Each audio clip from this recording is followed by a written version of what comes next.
धन्यवाद सभापति जी, आपने मुझे जो अवसर दिया मेरे लिए ये बहुत ही सुनहरा अवसर है। माननीय सांसद श्री चंद्र प्रकाश जी जोशी द्वारा महामहिम राष्ट्रपति जी के भाषण पर धन्यवाद प्रस्ताव प्रस्तुत किया है, मैं उसका तहे दिल से समर्थन करती हूँ। माननीय सभापति जी, कुछ विचार जो मैं कथन के माध्यम से रखना चाहती हूँ। ब्रह्म नहीं कुछ लिखा भाग्य में, ब्रह्म ने कुछ लिखा भाग्य में, मनुज नहीं लाया है,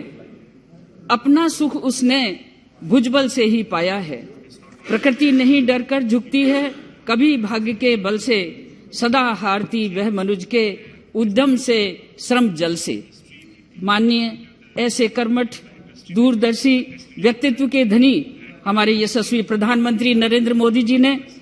जिन्होंने नारी के क्षमता और सम्मान को समझकर उनके गुणों को परखा और परखने के बाद देश के शीर्ष पद पर आज अनुसूचित जनजाति की कठिन परिस्थितियों में जूझती हुई नारी को भारत के राष्ट्रपति पद पर सुशोभित किया। ये सहज नहीं हुआ। माननीय पुण्या कपि पुरंदरी नारी कुले शिखामणि, अर्थात नारी ने अपने संपूर्ण शक्तियों के चरम विकास द्वारा ये गौरव प्राप्त किया है।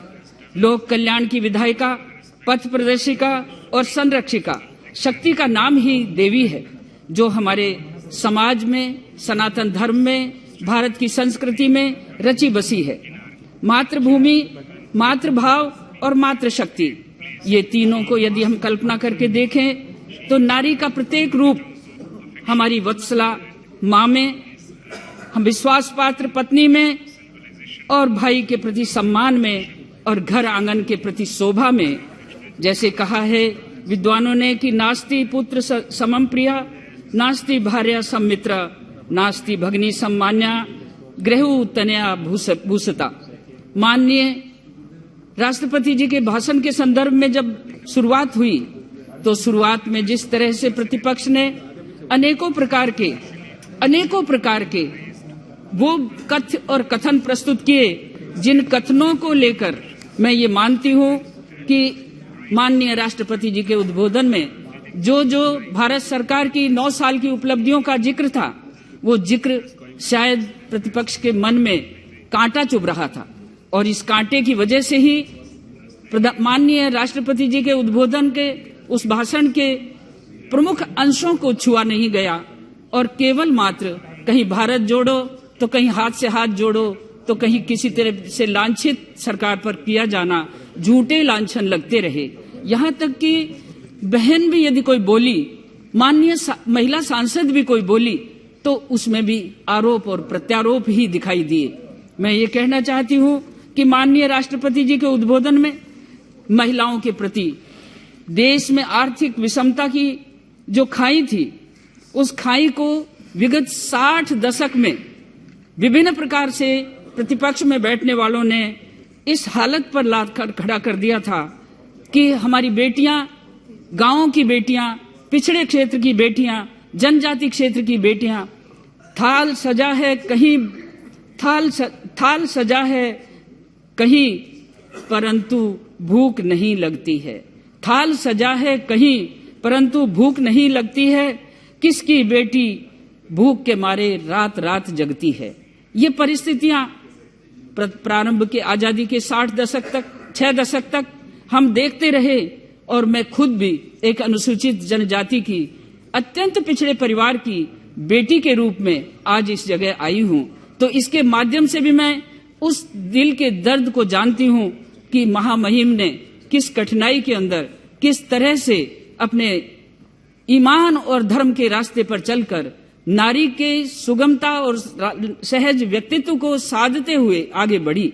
विभिन्न प्रकार के भाषणों में सतीत्व शब्द का भी अनर्थ लगाकर जिस तरह से पेश किया गया, वो अच्छा नहीं है। क्या कभी सत्ता सुख भोगने वालों ने इस ओर प्रयास किया कि आज जिस तरह से हम इस देश को जुड़ते हुए देख रहे हैं, अखंड भारत की कल्पना को साकार होते हुए देख रहे हैं, और उसके अंतर्गत मैं तो यही कहना चाहूंगी कि जिस तरह से महाराणा प्रताप ने अपने जीवन काल में जो किया उसका आज भी चर्चा है। और कहते हैं कि माई एहड़ो पूत जन जेहड़ो राण प्रताप, अकबर सूतो ओज के जान सराने सांप। बंधुओं, मैं ये भी कहना चाहूंगी कि माननीय प्रधानमंत्री जी ने जिस तरह से महिलाओं को जो नेतृत्व दिया, तो जिस तरह से हर मां चाहती है कि राणा प्रताप जैसा पुत्र पैदा हो और इस देश की रक्षा करे, इस देश की अस्मिता को बचाए, महिलाओं के सम्मान को बढ़ाए, तो मैं तो ये भी कहना चाहूंगी कि हीरा बाका लाडला, हीरा बाका लाडला बना देश का मान। फिर ध्यान से सुनिए, हीरा बाका लाडला बना देश का मान, विपक्ष पछाड़ा खा रहा देख मोदी के काम। मैं आज ये कहना चाहूंगी कि माननीय प्रधानमंत्री जी के, माननीय हमारे राष्ट्रपति जी के उद्बोधन में महिलाओं के प्रति जो सामूहिक प्रयास किए गए, उन प्रयासों की यदि उसमें मैं तनिक भी कोई बात देखती हूं तो सेल्फ हेल्प ग्रुप के माध्यम से समूह के रूप में महिलाओं को सक्षम करना, आर्थिक उन्नति की ओर ले जाना और उनको निर्णय में भागीदारी बनाना, ये बहुत बड़ी कल्पना है। आज 81 लाख स्वयं सहायता समूह से लगभग 10 करोड़ बहनें जुड़ी हुई हैं। ये 10 करोड़ बहनों की संख्या कोई कम नहीं, और इनके लिए जिस तरह का बजट अवधारणा हमारी सरकार ने की है, तो मैं ये कहना चाहूंगी कि ये बजट अवधारणा कोई सहज नहीं है। इस बजट अवधारणा की कल्पना को लेकर यदि देखते हैं तो मैं ये सोचती हूं कि आज हमारी लगभग 10 करोड़ बहनें आत्मनिर्भरता की ओर बढ़ रही हैं। अपनी उद्यमता को, अपने आंतरिक गुणों को, अपनी छोटी छोटी कर्म की कल्पनाओं को साथ लेकर जिस तरह से वो आगे बढ़ेंगी, निस्संदेह महामहिम राष्ट्रपति जी के उद्बोधन में उनको बहुत स्थान दिया है। मैं माननीय सभापति जी एससी और एसटी को पिछली 6 दशक की सरकारों ने जो काम किया, मैं उसकी तुलना में भी यदि आपसे कहना चाहूं कि आज दोनों समाज शिक्षा, स्वास्थ्य और आर्थिक दृष्टि से काफी आगे बढ़ रहे हैं। जो 9 साल बेमिसाल जो काम हुआ है, उसके अंतर्गत एससी को और एसटी को जो आज बजट दिया है, उसमें भी जो वृद्धि हुई है, उस वृद्धि को भी 120 लाख करोड़ की वृद्धि मैं मानती हूं कि कभी भी ऐसा नहीं हुआ, कभी भी हमारा सैकड़ा पार नहीं हुआ था, लेकिन आज एससी और एसटी दोनों के लिए सैकड़ा पार हुआ है।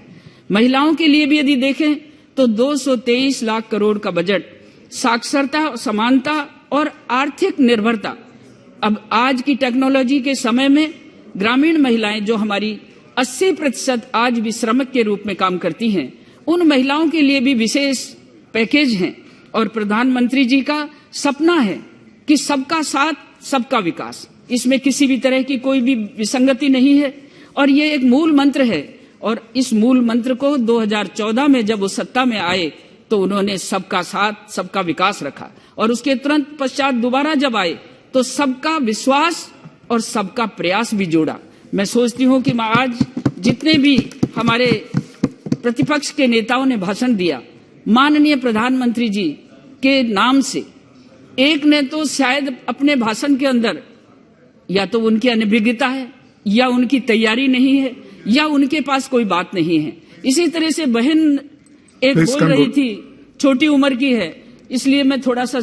बोलना चाहती हूं कि छोटी उम्र में संस्कारों को विहीन हो जाना, संस्कारों से दूर हो जाना, अपशब्दों का उपयोग करना, माननीय सांसदों के लिए अपशब्द बोलना, ये बहुत ही घिनौनी कृत्य है। मैं सोचती हूं कि महिलाओं के मन में इस तरह की बात नहीं होनी चाहिए। माननीय, मैं फिर एक बात आपसे कहना चाहूंगी कि आप ये देखें कि महिला संस्कृति, महिला समाज के अंदर जो संस्कार हैं, ये संस्कार ही उद्यमता के माध्यम से आगे बढ़ेंगे और आने वाली पीढ़ियों को तराशने का काम करेंगे। मैं आपसे पुनः एक बार कहना चाहूंगी कि नारी के भाव, वत्सल भाव को यदि अनर्थ ना जोड़ा जाए, उसके ममत्व को अनर्थ ना जोड़ा जाए, उसकी कर्मठता को देखा जाए कि वो किस तरह से अपने काम कर्म